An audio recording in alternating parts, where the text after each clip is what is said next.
de l'eau et de l'huile, chers téléspectateurs, pour se démaquiller. Oui, non, en vous attendant, je parle avec mon invité parce que j'ai du mal à me démaquiller et je salue toutes les femmes qui prennent le temps de se maquiller et de se démaquiller. En tout cas, c'est KNF tous les jours, midi, 18h, 23h, sur la chaîne numéro 23 de votre satellite. À midi, on est maquillé sur Facebook. À 13h, on se démaquille sur YouTube et on vous parle un petit peu de tout ce qui se passe en Guadeloupe. Toujours dans la bonne humeur et le sourire, surtout quand les sujets sont souvent compliqués. La santé mentale, et oui, souvent, on ne sait pas comment s'adresser aux personnes qui ont des petits problèmes mentaux. Surtout que ça arrive très vite et plus vite qu'on ne le pense. Mais pour en parler, je reçois une professionnelle. On l'appelle Nono entre nous. Qu'a nous fait? Qu'a nous fait, Stylie? Je vais bien parce que, encore une fois, hors antenne, on disait à quel point il est important de savoir utiliser les bons mots. Souvent, lorsqu'on est dans des situations, des fois, on est dépassé et ça devient limite un geste de premier secours. Bien sûr. Est-ce que la santé mentale a quelques petits problèmes ici en Guadeloupe? Parce qu'on devient de plus en plus, on va dire, incontrôlable. Alors, incontrôlable, ce ne serait pas le mot, mais il est vrai que la santé mentale en Guadeloupe et même au national est vraiment mise à mal. Elle est mise à mal. On a des chiffres, hein. On a des chiffres qui datent avant Covid. Il faut savoir qu'il y a 1 personne sur 6 en Guadeloupe qui sont confrontées à la dépression. On a 250 à 300 tentatives de suicide par an. Il y a énormément de suicides. Et là, on est sur des chiffres 2018. Donc, le Covid n'a fait que mettre la lumière sur des choses qui existent déjà. Donc, malheureusement, on n'a pas les chiffres actuels, mais on ne peut que penser que les choses vont décupler. C'est fou. Au niveau mondial, la santé mentale, c'est la première cause d'handicap. Mais qu'est-ce qui cause justement? Quelles sont les causes de ces problèmes? La santé mentale, vraiment, elle est assez complexe. Elle est assez complexe. Elle prend en compte pas mal de sphères de notre vie. Hein. Donc, la santé mentale et la santé, d'ailleurs, sont liées. L'OMS le dit, la santé, c'est un état de complet bien-être, que ce soit physique, social et mental. Donc, il n'y a pas de santé sans santé mentale. D'accord. Quant à la santé mentale, elle comprend le bien-être en lien avec le fait de pouvoir faire face aux difficultés de la vie, les difficultés normales. D'accord. Mais aussi de pouvoir mettre en place son plein potentiel, hein, donc pouvoir mobiliser ses ressources pour pouvoir atteindre ses objectifs. On a aussi le fait de pouvoir travailler avec succès ou productivité, contribuer à la communauté. Donc, ce soit que l'aide, l'entraide, mais aussi le travail en équipe, le contexte professionnel. Donc, si tu veux, Stylie, les personnes vont rencontrer des difficultés, que ce soit d'ordre professionnel, familial, social ou de santé, on va dire, physique, naturelle, qui, au bout d'un certain moment, peut-être que les choses vont se cumuler et qu'on ne va pas faire attention. Ou alors, on va s'orienter vers d'autres stratégies, puisque bon, je suis issue de la communauté. Chez nous, on est très attaché aux magico-religieux, que je nie pas forcément, mais on est dans une prise en charge globale. Donc, l'idée, c'est d'intégrer ça, certes, mais d'inclure aussi des professionnels de santé. Puisque on a pu le constater, et puis on en parlait juste avant, c'est que quand on n'a pas les bonnes prises en charge, qu'est-ce qu'on fait? Ben, on va vers l'alcool, la drogue. Et on est isolé. Et donc, du coup, on cumule d'autres pathologies. Donc, la dépression va arriver, toutes ces choses. Donc, on va cumuler les choses. Donc, c'est un peu comme la vaisselle. Hein. C'est drôle de prendre... Mais c'est vrai. Plus on met dans l'évier, plus ça monte. C'est ça. Donc, c'est ça. Donc, plus on s'y prend tôt, ben, moins il y a de boulot, en fait. Et c'est ce que je dis aux gens. Donc, la formation que je suis venue présenter permet justement de repérer les changements d'état, de repérer ce qui peut être inquiétant, les signes qui pourraient laisser prétendre à une entrée dans un problème de santé mentale. Et est-ce qu'on peut quand même rassurer un petit peu les téléspectateurs en leur disant, parce que souvent lorsqu'on est limite en dépression et compagnie, on a souvent ce sentiment de vivre ça, mais tout seul, que personne d'autre ne vit ça. Et tout à l'heure, tu nous disais les chiffres, on pensait que c'était la Guadeloupe qui allait mal, mais non, ça va aussi, le phénomène est carrément mondial. Mais bien sûr, c'est un phénomène mondial. Il faut savoir que justement les PSSM, qui est un programme mondial, puisque c'est toute la population qui est touchée, aujourd'hui on recense 5 300 000 secouristes en santé mentale dans le monde. Et donc c'est un programme que 28 pays ont pris à bras le corps, grâce à l'Australie, puisque c'est parti de l'Australie. Et la France a vraiment envie de le développer dans tous nos territoires pour justement aider la population à évoluer vers un bien-être. Et je ne sais pas si c'est une impression là encore, ou si, comme tu le disais si bien au début de l'interview, c'est peut-être la Covid qui a mis la lumière sur tout ça, mais j'ai l'impression qu'il y a de plus en plus aussi là de jeunes qui se suicident. C'est-à-dire quand même, ils sont jeunes, ils ont toute la vie devant eux, et on a l'impression qu'ils ont des problèmes, mais c'est pas forcément ceux qu'on avait nous lorsqu'on était plus jeunes, mais quand même, ils sont relativement... On a l'impression qu'ils sont forts mentalement. Et pourtant, il y a de plus en plus de jeunes qui se suicident, que ce soit en France, dans la Caraïbe, même en Guyane, etc. Comment tu expliques ça? Alors, je vais parler de deux choses. Tu as parlé d'impression, et le terme est vraiment bien choisi. Surtout chez nous, je vais parler de chez nous. Ok. On est beaucoup sur l'apparence. Enfin, de manière générale d'ailleurs, je ne veux pas non plus stigmatiser, je vais parler de manière générale. On est beaucoup sur l'apparence. On est fier d'apparence, même moi, même toi, on est bien apprêté, on est souriant, puisqu'on est soucieux de ce que l'autre va penser. Exactement. Mais intérieurement, comme on dit chez nous, c'est couteau seulement qui savent ça qui en tchè à girouement. J'adore quand mes invités ils viennent et puis ils vous sortent des trucs de chez nous comme ça fait du bien, continue. Donc du coup, tu vois, donc la souffrance, elle est là. Ouais. Et d'ailleurs, tu as mis le phare sur les jeunes. Il faut savoir que les problèmes de santé mentale arrivent justement quand on est jeune. C'est vrai? Plus on est jeune, c'est dans la jeunesse et les jeunes adultes, c'est là qu'on développe les troubles. Donc c'est pourquoi? Parce qu'on se cherche, on ne sait pas qui on est, on se découvre. Alors, pourquoi? Parce que du coup, y a tout ce qui est lié à la crise d'adolescence. L'entrée dans la vie active n'est pas évidente, encore plus ici. Hein. On va pas développer, mais on s'est compris. Donc, du coup, toutes ces choses-là, et puis les réseaux sociaux, on ne va pas les citer, mais toutes ces choses-là font qu'il y a énormément de pression sur un jeune aujourd'hui. C'est quand même impressionnant. L'influence des amis, l'influence des médias, toutes ces choses-là, en fait, vont créer une pression qui fait que le jeune a du mal à se forger sa propre identité, puisqu'il sera un peu en mode caméléon. Il y a des parents qu'il faut contenter, qu'il faut faire plaisir. Il y a peut-être la copine ou celui sous qui on a des vues, donc on a envie qu'il nous voit, qu'il nous reconnaisse. Donc il y a plein de choses qui rentrent en compte qui font qu'aujourd'hui, les jeunes sont les plus vulnérables en matière de santé mentale et de pensée, comportement suicidaire. Et tu conseillerais justement aux parents d'avoir un œil un petit peu plus attentif sur leurs enfants, surtout à cette période où on se cherche, de les surveiller un petit peu plus? Parce que c'est vrai, surtout les réseaux, franchement, ça te met des doutes sur toi. Surtout quand tu es jeune. Quand tu es un petit peu plus vieux, à la limite, tu te dis, bon, voilà. Et encore. Et encore, j'ai dit encore. Oui, effectivement, et encore. Mais c'est vrai que tu peux prendre ça plus à cœur quand tu es un petit peu plus jeune. Bien sûr. Tu n'as pas le recul nécessaire. C'est ça. Alors que vous avez tout le temps devant vous, les jeunes. Ah là là. En tout cas, ce qui est bien, c'est qu'effectivement, tu es venu nous parler d'une formation qui peut être utile à tout le monde parce que souvent, on a du mal à mettre des mots pour parler à quelqu'un. On est souvent perdu. Donc, en quoi consiste cette formation et pourquoi nous la proposer?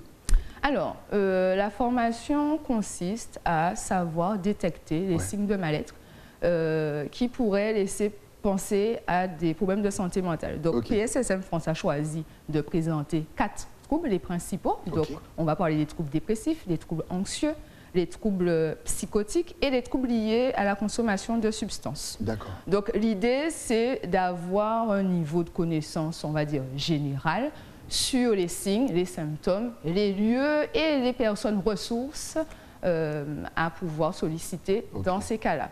Et au-delà du fait de pouvoir reconnaître les signes des changements, c'est aussi comment y répondre. Donc maintenant, j'ai vu que mon collègue, ma voisine, mon ami montre des signes de mal-être, mais qu'est-ce que je fais? Comment je vais vers elle? Donc l'idée, c'est de pouvoir appliquer un plan d'action au même titre que les premiers secours physiques. Donc on a le PAS, prévenir, alerter, secourir. PSSM a aussi son plan d'action. Donc aérer, alerte, approcher, évaluer et assister en cas de crise. Ensuite, on a écouter activement et sans jugement, réconforter et rassurer. Ensuite, aérer, on a encouragé à aller vers les professionnels. Et le dernier, c'est renseigner sur les ressources disponibles. Okay. Donc l'idée, c'est d'apprendre à décliner ce plan d'action sur les différents troubles que j'ai cités et à repérer aussi les états de crise. Donc comment faire face à quelqu'un qui a des pensées suicidaires et des comportements suicidaires, par exemple. Je vais en parler rapidement. On a tendance à ne pas poser la question, à fermer les yeux. Il est très important de poser la question. Et l'idée de la formation permet d'oser poser la question et d'être prêt à avoir un oui. Parce que quand on va poser la question, il ne faut pas dire « est-ce que… tu vois ?» J'aime bien, tu poses la question mais tu espères qu'elle va voilà, non. Tu espères un non. Sauf que voilà, c'est aussi le non-verbal. Et ça s'apprend en fait. Parce que, comme tu dis, il y a aussi la réponse corporelle. C'est ça, c'est ça. Et tu vas nous apprendre tout ça? Toutes ces choses-là s'apprennent au sein de la formation. Et donc voilà, donc je disais reconnaître, porter une réponse et puis guider vers les professionnels de santé adéquats. Donc là, j'ai commencé un travail pour pouvoir recenser les ressources disponibles sur notre territoire puisqu'on n'est pas logé malheureusement à la même enseigne que le national.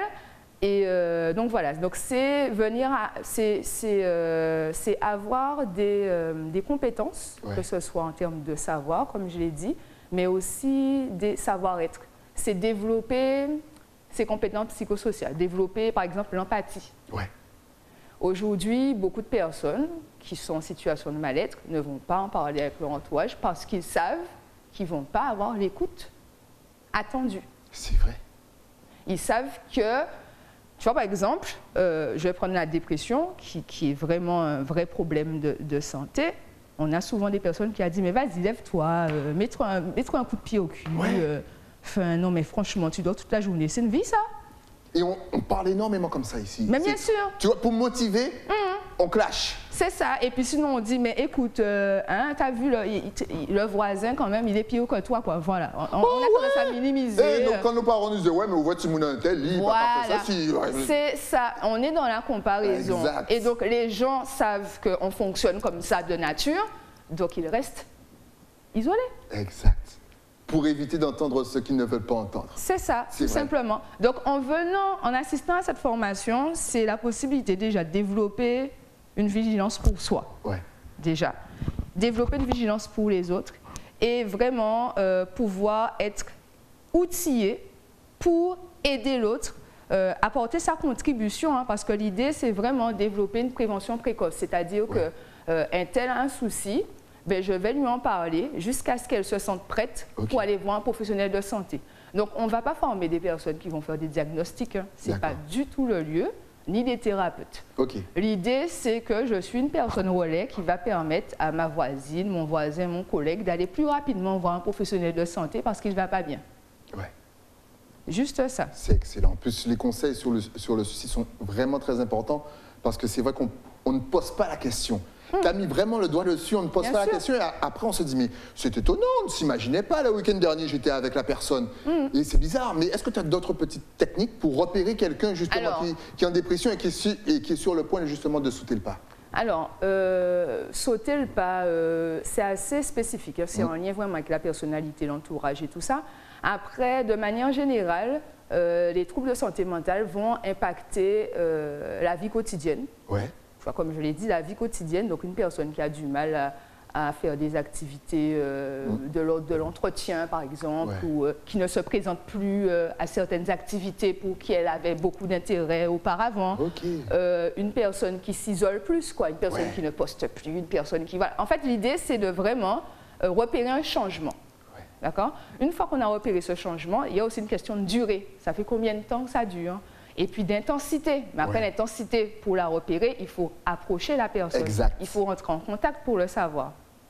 Après, j'aimerais bien donner, je vais illustrer avec un autre trouble. Par exemple, je ne vais même pas parler du trouble, mais les personnes qui entendent des voix, puisqu'il y a aussi des entendeurs de voix. Souvent, on va avoir une hallucination auditive, peu importe le sens. On aura tendance à dire à la personne, mais t'es fou, quoi. Ben non, j'ai pas senti ça. De quoi tu parles? J'ai rien entendu. Et du tout, faire un peu comme toi, tu vois, aller un peu, mais… Et c'est pas du tout ce qui est attendu, en fait. Puisque, comme je te disais tout à l'heure, c'est sa réalité. Elle le ressent, elle l'entend, c'est réel pour elle. Donc, l'idée, c'est de l'accompagner, de la questionner et de pouvoir s'intéresser du coup à l'impact, comment ça peut impacter son quotidien. Ouais, donc tu entends ces voix-là et ça va, ça t'arrive comme mal au travail, tu arrives à gérer tes enfants, tu l'entends à quelle fréquence, elle te dit quoi. En fait, c'est rentrer vraiment, poser des questions sans être apeuré. Et c'est ce que va apprendre la formation. Parce que quand on a peur, on fait quoi? On évite, on s'isole. Hein. C'est vrai. Et puis du coup, surtout, on dit à la personne d'à côté, surtout pas, ils vont un tel, hein, ils ont un problème en tête, problème rattrapé en plus. Et c'est pas faux tout ça. Non mais... mais Noélie est en train de mettre le doigt sur nous, mais même chez vous, vous êtes en train de vous dire, mais c'est vrai. Mais moi aussi, je l'ai fait, ça. Mais moi aussi, je l'ai fait. Tout le monde l'a fait. Et limite, les réponses, et on parlait de la façon d'employer les mots. Souvent, on a des réponses automatiques, on pense pas à mal. Par exemple, quand quelqu'un vous donne son ressenti et en crise de pleurs et compagnie, on en parle en antenne. Et ça m'est arrivé une fois, souvent, grâce aux substances et compagnie, ça a libéré quelque chose, elle était en pleurs, et moi, qu'est-ce que je pose? Mais c'est pas grave. Et tu me disais, mais c'est vrai, quand on répond c'est pas grave, mais la personne ne se sent pas comprise. Mais bien Donc sûr. le choix des mots, c'est un truc de fou. Est-ce qu'on apprend ça aussi dans l'information? Bien sûr, mais on fait très attention à l'emploi des mots, notamment pour pouvoir parler des personnes qui ont un problème de santé mentale. Il y a des mots justement à éviter, à ne pas employer. Le fou, le malade, le schizophrène, hein, le dépressif. Ouais. Tu vois? Parce que du coup, on ne va pas réduire la personne à sa problématique. C'est clair. C'est la personne qui souffre de... c'est la personne touchée par le malade. Tu vas éviter le fou, le cinglé, le timbré. C'est tous ces mots-là qui sont stigmatisants et qui enferment en fait. Et qui ne laissent pas l'opportunité à la personne de se voir autrement. Parce que c'est aussi ça qui fait craindre aux personnes d'aller consulter. C'est de se dire, voilà, j'irai consulter, on va peut-être me porter un diagnostic et voilà, tout mon entourage verra le diagnostic en me voyant. On ne voit plus Noélie, on voit la dépressive. C'est ça en fait. Sauf que non, on n'est pas dans cette optique de cliver, de catégoriser. L'idée, c'est de pouvoir accompagner la personne pour qu'elle puisse effectivement avoir un diagnostic le plus tôt possible pour aller vers le rétablissement. Parce que le rétablissement existe aussi en matière de santé mentale. Je vais m'autoriser un parallèle, c'est un peu comme le diabète. On ne guérit pas du diabète, mais on vit avec son diabète parce qu'on a une hygiène de vie qui le permet et on a un traitement adéquat. Tout à fait. C'est exactement la même chose avec les troubles de santé mentaux. Top. En tout cas, franchement, j'adore ton intervention. Parce que franchement, ça nous apprend énormément de choses. Et si vous voulez apprendre plus de choses, on va donc parler de cette formation. Première chose, les dates. Est-ce qu'il y en aura plusieurs ou c'est seulement en janvier? Pour l'instant, du coup, il y a la session du mois de janvier, donc le 14 et le 21, on est sur 2 samedis. Donc c'est une formation, ça me permet de dire que c'est une formation sur 2 jours. D'accord. Donc c'est une formation de 14 heures. Donc c'est vraiment toute la journée, le premier samedi, c'est de 8h à... C'est ça, donc on est sur 9h, 17h sur les 2 jours. Et elle peut aussi être mise en place sur 2 journées consécutives. Et là, j'ai mis le samedi parce que je pense que c'est plus facile puisque beaucoup de professionnels sont intéressés. Et malheureusement, en semaine, c'est un peu compliqué pour se libérer parfois. Donc, j'ai proposé le samedi. Il y aura aussi une session pendant les vacances de carnaval. Du coup, c'est le 24. Mon Dieu, j'ai même pas pris mes dates, tu te rends compte? Si. Du coup, vous allez vous connecter sur les réseaux, c'est super. Oui, bien sûr. Tu as vu le double écran? On a mis l'affiche. On travaille pour toi. Très bien. Et l'émission va repasser dans les best-of. Vous connaissez le principe. Vous verrez Noélie à chaque fois dans les best-of pour mieux, parce que le sujet est super intéressant. Et qui sait, peut-être que vous irez, ça va vous motiver à aller dans la formation. Donc, voilà. 2 jours, 2 samedis, 9h, 17h. Et puis, il y a une date pendant les vacances en février. Et il y a encore 2 samedis au mois de mars. Donc, c'est les premières dates sous le premier trimestre. Et comme tu dis, je suis sur les réseaux. J'essaie de faire tourner mon flyer sur WhatsApp, sur Facebook, sur LinkedIn.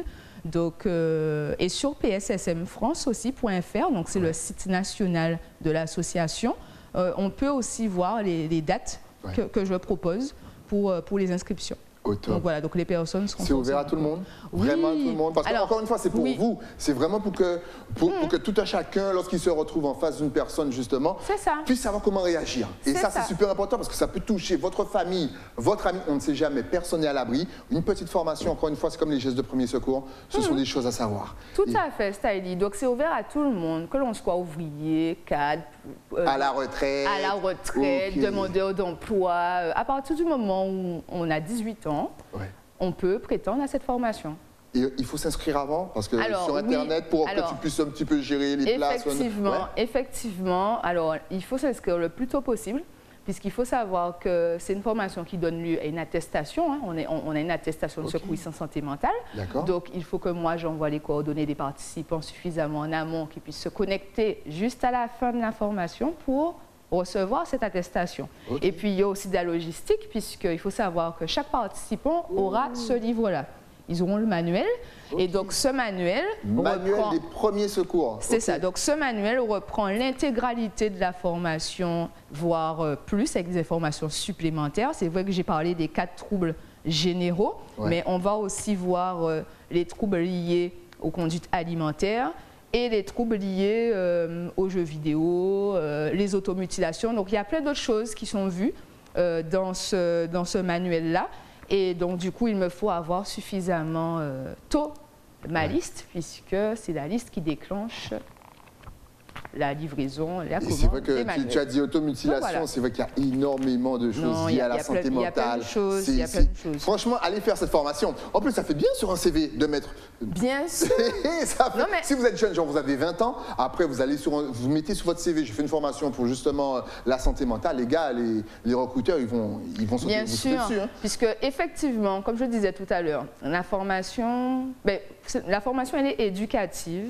Préventive et inclusive. Je vais m'expliquer. Donc, éducative, comme j'ai dit, puisqu'on a pas mal de compétences en termes de savoir, savoir-être et toutes ces choses-là.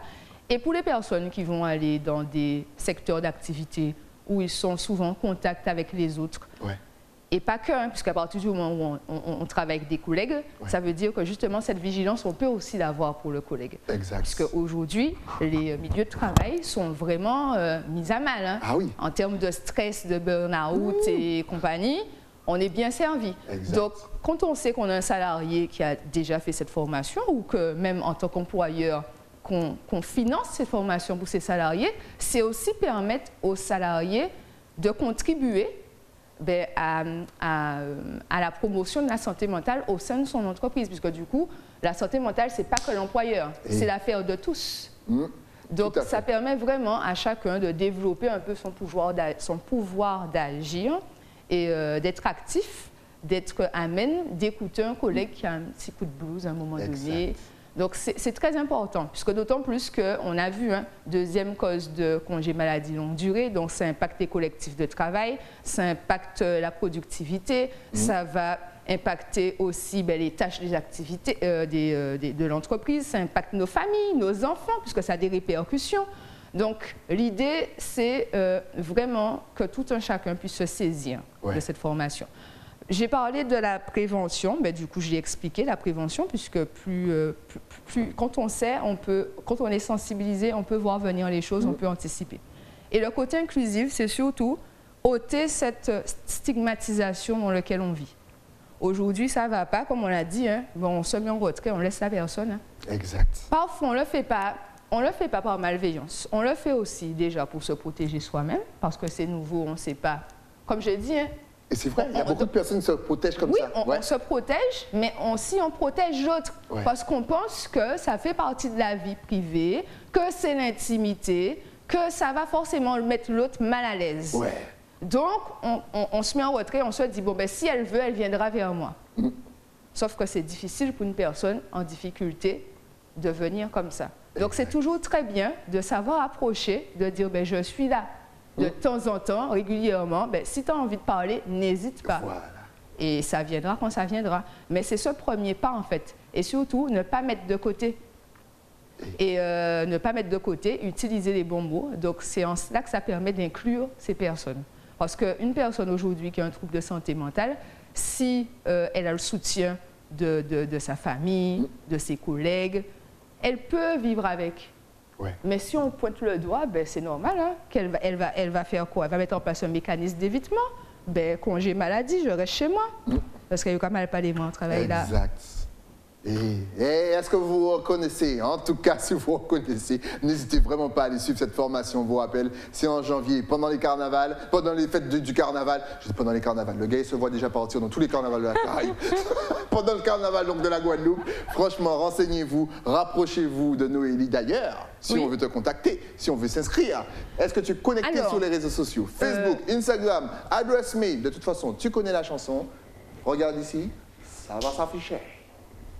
Donc, pour me contacter, j'ai un site internet, anoé-conseil.fr.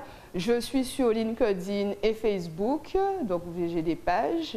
Et pour la formation, par contre, du coup, ce sera OHM Compétences. Ça me permet de parler d'eux, puisque j'ai oublié de les évoquer. C'est mon partenaire sur cette formation. D'accord. Donc, c'est un centre de formation, pas comme les autres, puisqu'il permet aux formateurs de talents ambitieux de pouvoir se consacrer uniquement à la formation, à leur passion, quand ils ont une aversion pour l'administratif comme moi. Ouais.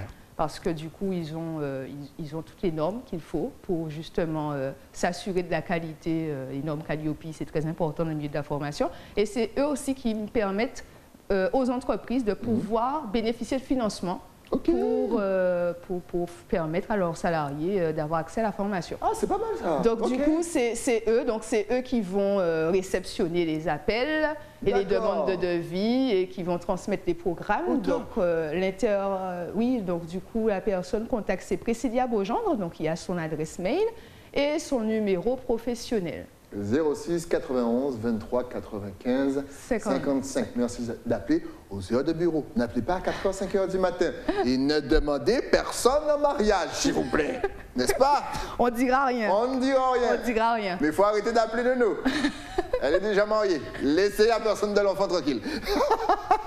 Ou l'enfant de la personne. On remet dans le sens. En tout cas, merci pour ce gros travail parce que c'est vrai que j'ai une dernière question pour toi que j'ai posée. Ça tombe bien à une de mes invitées il n'y a pas longtemps. Est-ce qu'on sait écouter ici en Guadeloupe? Alors, est-ce qu'on sait écouter? C'est difficile de répondre de manière générale. Je dirais qu'il y a des personnes... Enfin, écouter, c'est être dans l'écoute active. Donc, écouter, c'est pas seulement entendre, c'est aussi, ça passe par voir, ça passe aussi sur ce qu'on va transmettre au niveau corporel. Et écouter, c'est pas réfléchir déjà pendant que la personne parle à ce que je vais répondre. Donc, bien souvent, quand on écoute, c'est pour répondre tout de suite. Puisque parfois, écouter c'est actif, mais c'est aussi à la fois passif. Et c'est dans la passivité de l'écoute qu'on est le plus efficace. C'est-à-dire que, tu vois, tu me disais la dernière fois, par rapport à ton exemple, sur ton ami qui parlait de ses chagrins. Des fois, il suffit juste d'être là, en fait. Exact. Sans rien dire. C'est-à-dire qu'entre dire c'est pas grave et rien dire, vaut mieux ne rien dire. Et le fait de rien dire, ça permet à la personne de continuer justement à dire ce qu'elle a à dire. Parce que des fois, en fait, la personne, elle fait son cheminement toute seule. Juste parce qu'elle a l'impression qu'il y a quelqu'un qui peut réceptionner et elle fait son analyse, et elle pose ses problématiques, tu vois, un peu introduction, thèse, antithèse, synthèse, toute seule. Exact. C'est vrai. Il suffit d'avoir une bonne personne qui... Moi, j'aime bien dire ça. J'ai une amie, quand je l'appelle, elle te dit Ah, on doit avoir la même amie. Mais en fait, mine de rien, le ça t'incite à continuer. Exact. C'est-à-dire, je te suis. Voilà, c'est ça en fait. Continue. Poursuis ton... la vérité. On salue tous les de la terre. Mais c'est vrai que souvent le silence est la meilleure réponse. Mais bien sûr, bien sûr. Justement, si tu avais un tout dernier message à faire passer à toute la Caraïbe, Guadeloupe, Martinique, Guyane, La Réunion, Saint-Martin, Saint-Barthélemy, Sainte-Lucie, hey, on vous voit, Trinidad and Tobago, Jamaïca, Barbados, USVI, Saint-Vincent, Grenada, ta caméra est juste là, tu peux le dire en français, en créole, en anglais, en espagnol. Alors, je vais être simple, concise. Inscrivez-vous à la formation secouriste en santé mentale, tout simplement. C'est une formation qui permet de sauver des vies, d'améliorer les conditions de vie. Et voilà, donc allez-y, n'hésitez pas, contactez-nous. En tout cas, merci pour le travail que tu fais. C'est une très, très bonne initiative parce qu'on en a vraiment, vraiment besoin. Donc, n'hésitez pas en janvier. Franchement, contactez Noélie et encore une fois, inscrivez-vous. Puis ça fait du bien sur un CV, encore une fois. Et regardez l'émission dans les best-of parce que peut-être que vous allez vous reconnaître ou quelqu'un de votre entourage. Merci pour tout. Dès que tu as quelque chose, encore une fois, tu appelles, on en parle, on se fait un kiff, on informe les téléspectateurs et on avance ensemble. Pas de soucis, Stylie. À très vite. À très vite. Nous, on se retrouve aussi très vite, et oui, avec un nouvel invité. Mais ça, c'est après quoi? Après la pub. À tout de suite.